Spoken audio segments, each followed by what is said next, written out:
trust the Bible, you should thank the Catholic Church. Before we get into the major mistakes, first let's find out where the term Catholic Church came from. When was the earliest recorded evidence of the term Catholic Church? It was from this man, Ignatius of Antioch. The earliest recorded evidence of the use of the term Catholic Church is from the letter to the people of Smyrna that Ignatius wrote in about 107 AD.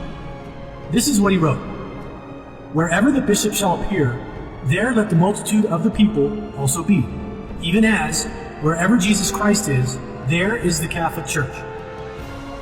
Many biblical scholars question the legitimacy of these letters and if their translations are even correct.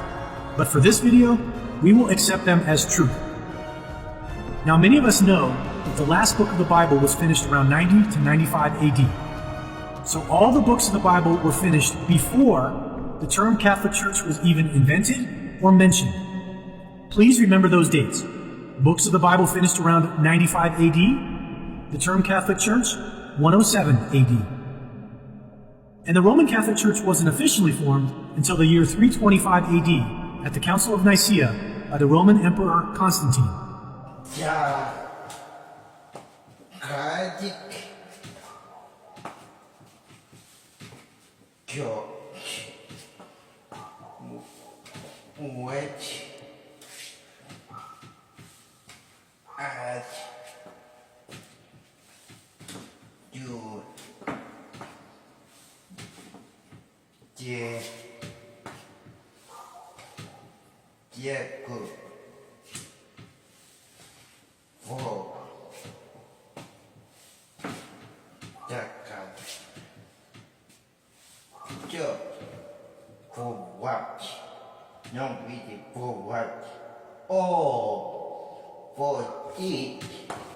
Pope Boniface VIII was the 193rd Pope and one of the most controversial in history.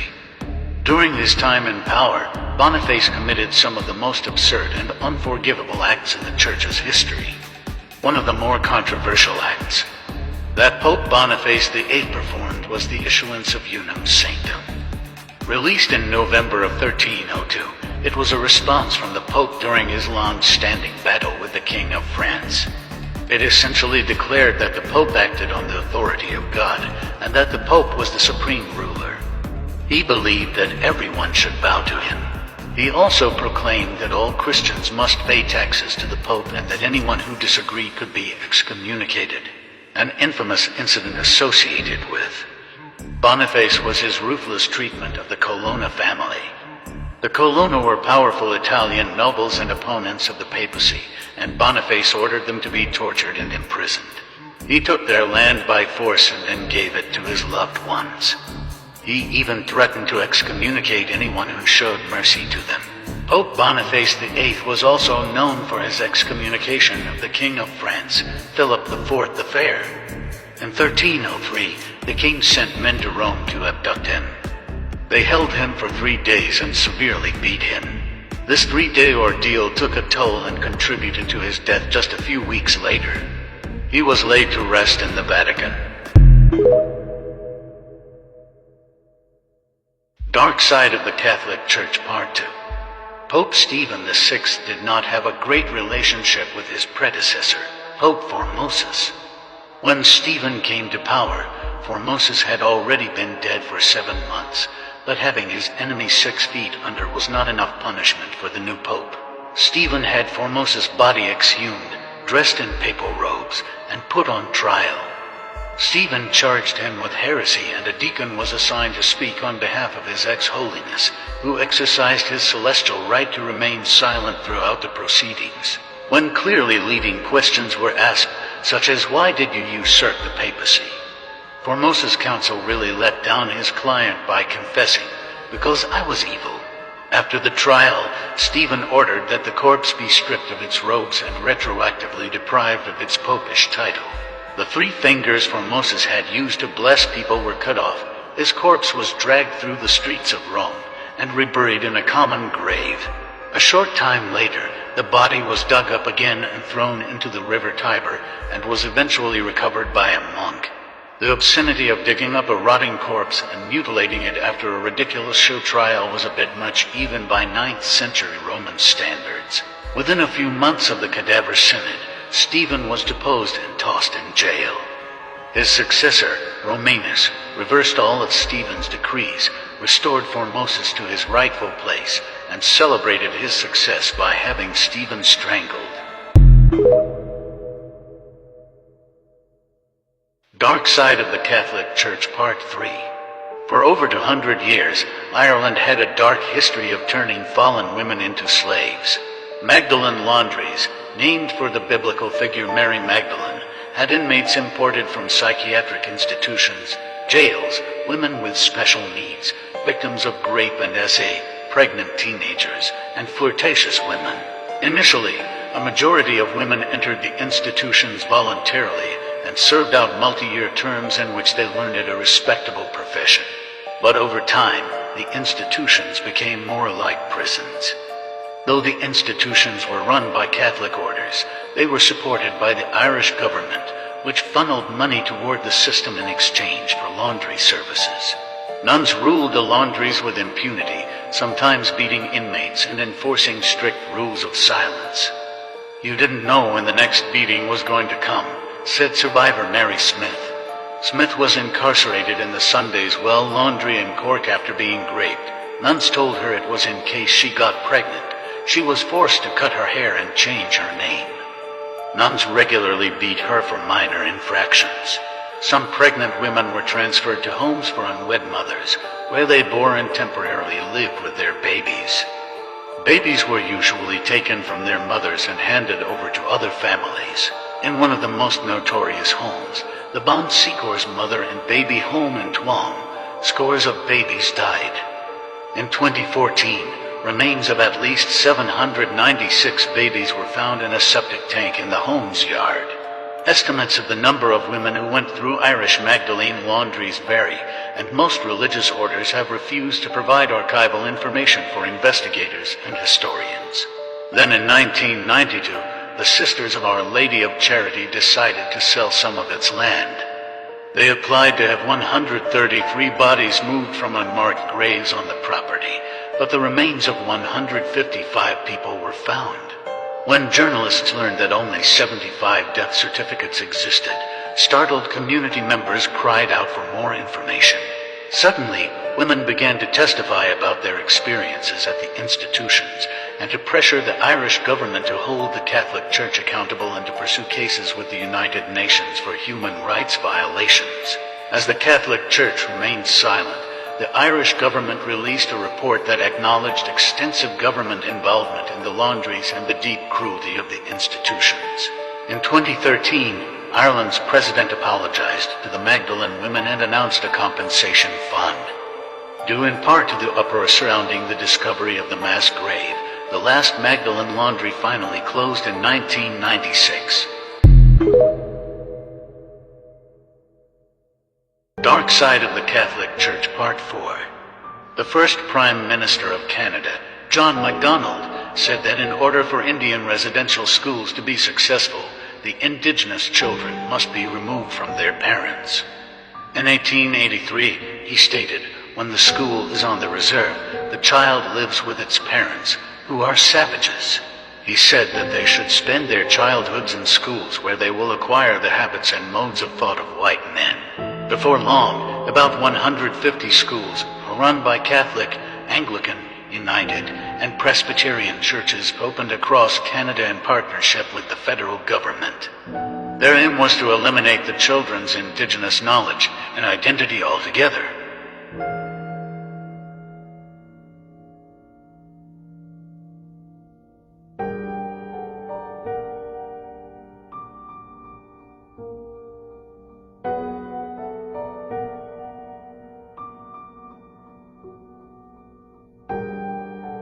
Far too often, the children never returned home.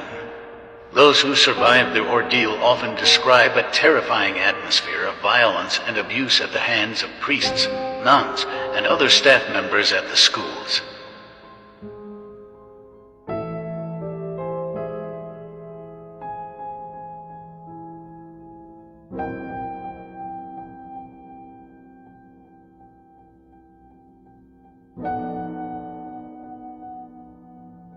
In 1907, Indian Affairs Chief Medical Officer Peter Bryce visited 35 indigenous schools in Canada and found that 25% of their students had died. At one of the schools, 69% had died. The schools, Bryce noted in his report, were poorly constructed and had bad ventilation. Tuberculosis spread like wildfire. Meanwhile, other officials noted issues with overcrowding, faulty heating, and inadequate nutrition. "We cried to have something good to eat before we sleep," recalled Andrew Paul, a survivor of the Klauvik Roman Catholic residential school. "A lot of the times the food we had was rancid, full of maggots, stink."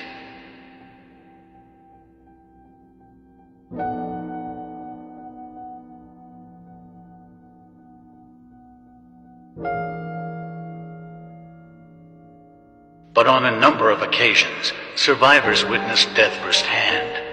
Some victims were beaten so brutally that they died due to their injuries. And some survivors have testified to seeing babies born to young female students who had been raped by priests deliberately killed. Despite horrific stories like these, the schools operated for more than 100 years.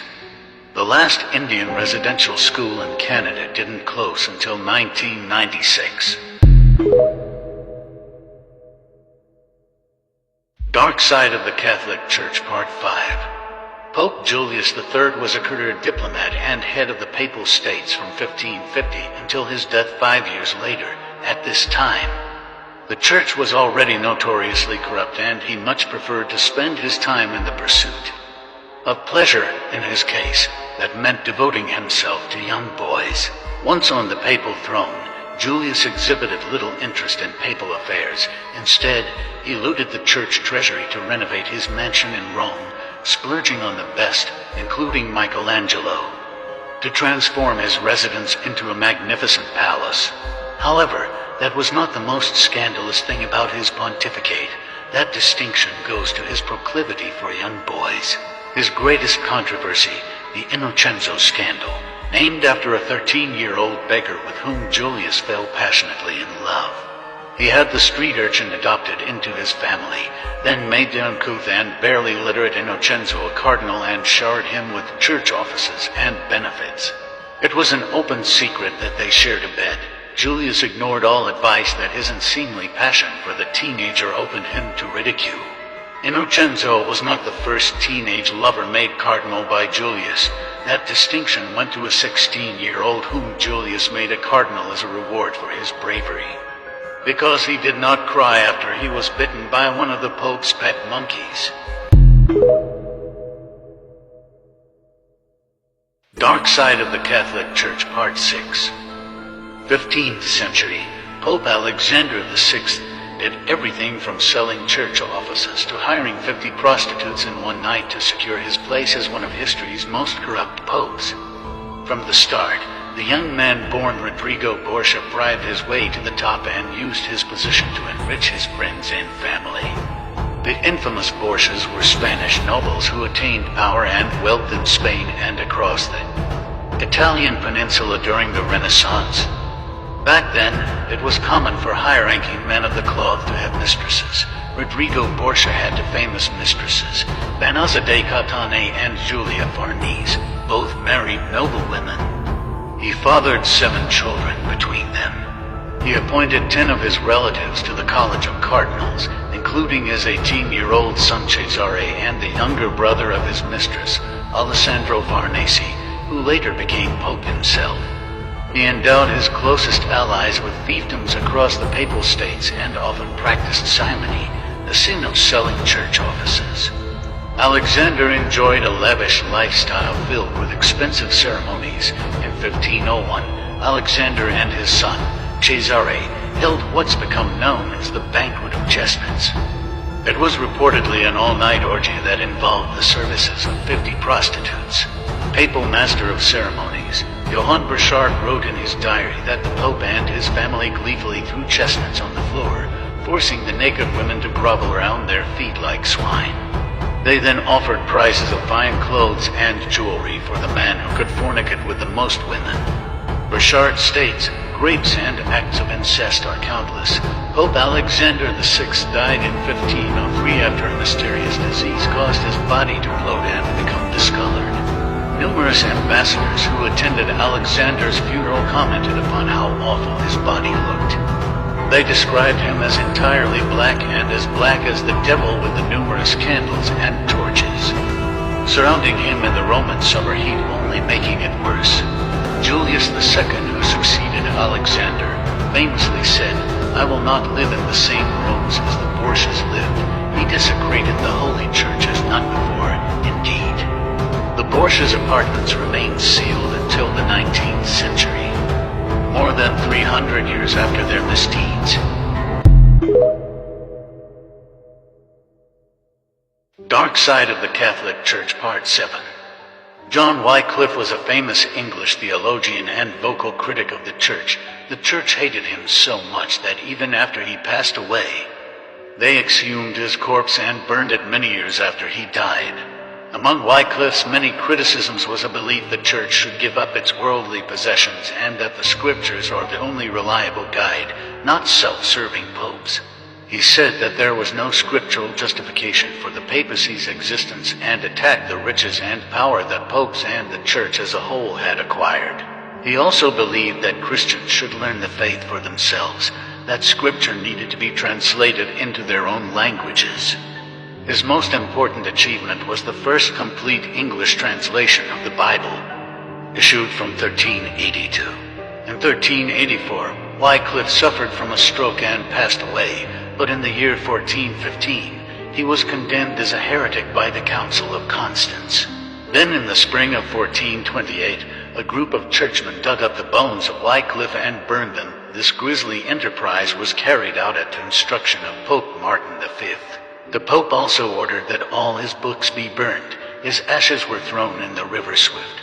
Wycliffe has been hailed as the morning star of the Protestant Reformation. Dark Side of the Catholic Church, Part 8. Where is my baby? Luisa Torres wondered after waking up from general anesthesia on March 31, 1982. Your baby is dead, Sister Maria Gomez Valbuena told her as she lay in bed at the Santa Cristina Maternity Hospital in Madrid. You gave birth to nothing, the nun said. It was a lie. Throughout much of 20th century Spain, a criminal network of doctors and nuns stole anywhere from 40,000 to 300,000 babies from their mothers at birth. 80-year-old Sister Maria Gomez Valbuena was the first person to be charged. She passed away in 2013. This system started with Francisco Franco, the dictator of Spain who ruled from 1936, when the Spanish Civil War broke out, until his death in 1975. The practice may have originally been born from Francoist ideology, which promoted the domination of the pure right wing over inferior left wing families. But over the years it changed, as babies began to be taken from parents considered morally or economically deficient. The guiding principle was that the child would be better off raised by an affluent, conservative, and devout Roman Catholic family. The system outlived Franco's death in 1975 and carried on at least into the 1990s as an illegal baby trafficking network. More than 60 years have elapsed since some of these babies were snatched from their mothers, meaning that many of the victims, parents and children, are no longer alive.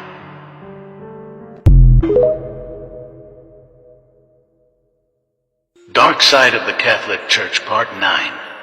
The lesser-known Basque witch trials in 17th century Spain contained unique characteristics compared to other historical witch hunts and is the largest witch hunt in world history. For hundreds of years, no one really knew the extent of the witch trials that took place in Basque around this time period, mainly because the Catholic Church hadn't supplied the records. But the Vatican eventually opened the archives to researchers so that they could better understand not just the motivation for the Inquisitions, but also the methods.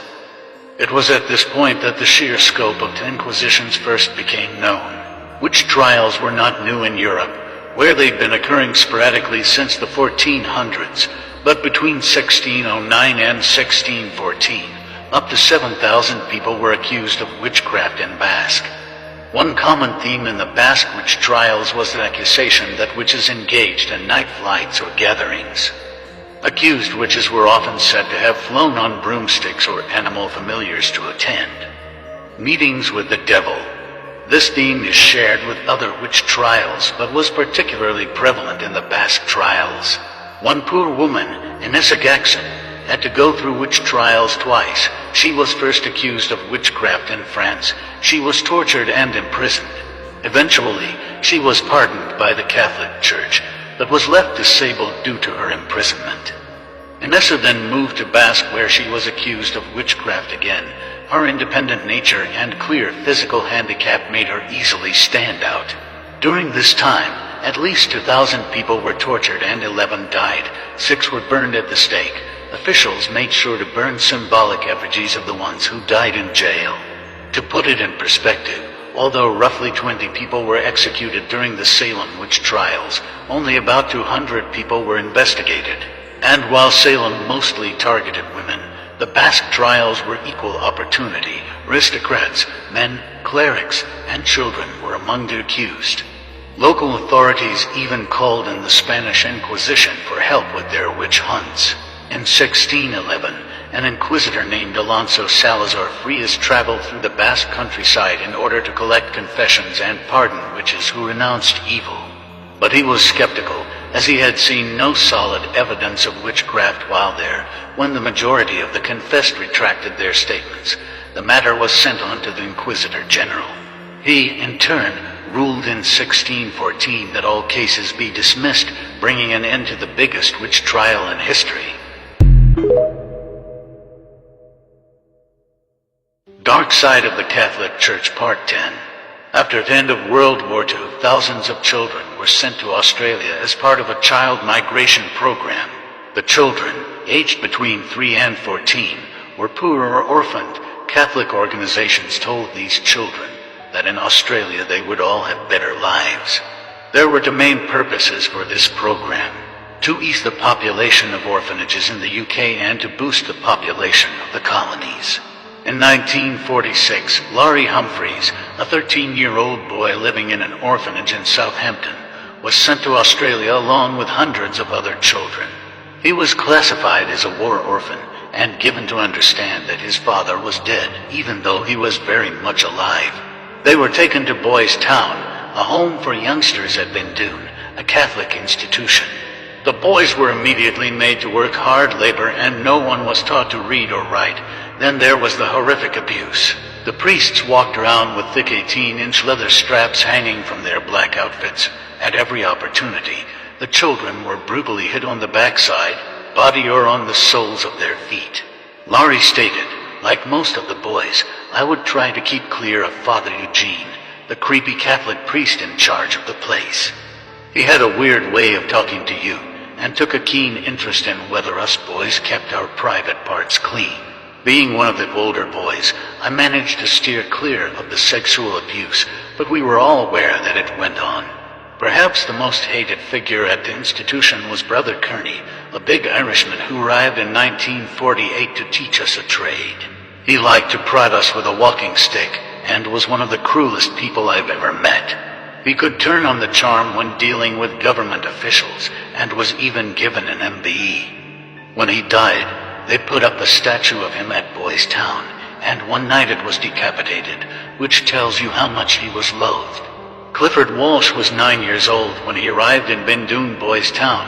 He commented on the isolated areas of these institutions, stating, "We were 60 miles from Perth. We had no parents, no relatives. There was nowhere we could go. These pedos must have been in hog heaven. I was sobbing uncontrollably for hours. It was a living hell." In 1956, 3 British officials visited Australia on a fact-finding mission to inspect 26 institutions which took child migrants, and delivered back a fairly critical report, identifying issues such as lack of expertise in child care and concerns of the remote rural locations. The report, however, made no mention of sexual or physical abuse, and the child migration continued. Bindoon remained open until 1966. When Spain invaded Mexico in the 1500s, they didn't just bring soldiers, They brought a new religion, Catholicism. For the indigenous people, it was more than conquest of land. It was conquest of the spirit. Ancient temples to gods like Huitzilopochtli and Tlaloc were torn down, and on top of their stones rose Catholic churches. The Spanish baptized millions, sometimes by force, sometimes by persuasion. They burned codices, outlawed old rituals, and said the old gods were demons. But here's what's rarely told. The indigenous people didn't fully abandon their beliefs. They adapted. They blended. That's why when you see the Virgin of Guadalupe, you're also seeing Tonantzin, the Aztec mother goddess. That's why Dia de los Muertos, banned at first, survived by blending Catholic All Saints' Day with ancient rituals of honoring the dead. The religion Spain brought was supposed to erase the old world. Instead, Mexico created something unique, a faith that carries both crosses and copal, saints and marigolds. It wasn't just Catholicism, it became Mexican Catholicism, born from survival, memory, and resistance.